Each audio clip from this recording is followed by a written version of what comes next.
2022 had plenty of video game anime adaptations, and Tekken Bloodline was an exceptionally average one. Chronologically, the series takes place mainly within the events of the Tekken 3 video game, which focuses on Jin Kazama's revenge trip against Ogre, who killed his mother. Bloodline released on Netflix during the summer, and the streaming service had high expectations since it was adapting one of the best fighters on the PlayStation after all, but it failed to meet the mark. Sorry for the fans out there, but I'm doing the world a favor when I say that Tekken Bloodline is just plain average, and not worth your time. Here's why. Let's start with the animation.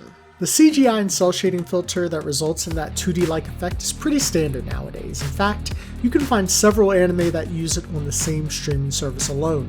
This makes sense because it's easy to manufacture, but Bloodline's graphics look cheap, generic, and just off-putting. Think of a cartoonier version of Tekken that doesn't match that brutalistic look of the gaming franchise.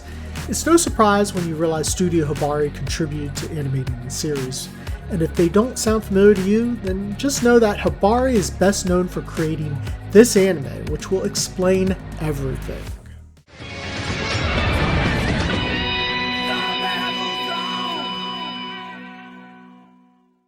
Many of the scenes throughout Bloodline feel empty and boring, and this includes the fight scenes, which is not something I should be saying. Let me say first that I'm not well versed in Tekken, but what I do know when it comes to fighting is how intense each punch and kick feels when you're damaging the opponent. Bloodline does emulate their iconic style, from the fireballs to the explosive sound effects, but it doesn't feel the same, and I'm not sure if it's the studio's fault or it's just difficult to translate. Next, we have to talk about the characters. Tekken has a huge cast of fighters, each with their own wacky and interesting backstories. But in this series, we get very little of that, besides the main guy, which is a missed opportunity. Bloodline's plot is laser focused on Jin's origin story, from confused kid to tragic hero, and everyone else only serves to build the main character's development. Now, I understand this was the producer's intention, but when you have a cast of characters that include a bear, excellent martial arts, boxing kangaroos, and training dummies made of wood, you kinda have to jump on that. When it comes to some of the side characters with more screen time, you get very little backstory in the form of quippy one-liners or brief exposition, which is not enough. They even skip most of the fights throughout the tournament in exchange for scenes of Jin lamenting or talking. Bloodline is not a particularly well-produced anime either. Poor dialogue, uninspiring story direction, and questionable scenes that focus on unnecessary still shots during actual fight scenes make this series so bland. Not to mention, Bloodline is very predictable, not because it directly adapts from the video game. In fact, the anime diverges significantly by adding a character who appears much later in the franchise.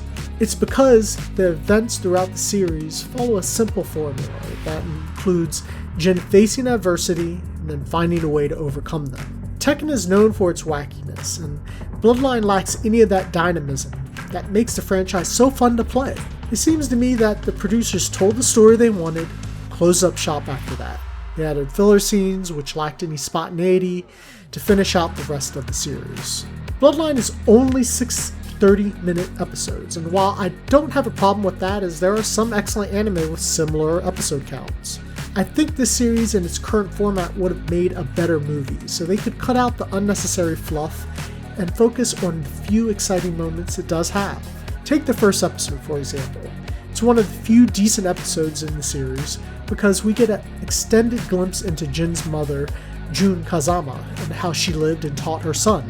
It's a shame we don't get much else like that in the rest of Bloodline. If you've played Tekken before, then you gain nothing from watching this series, and are probably better off just playing more Tekken.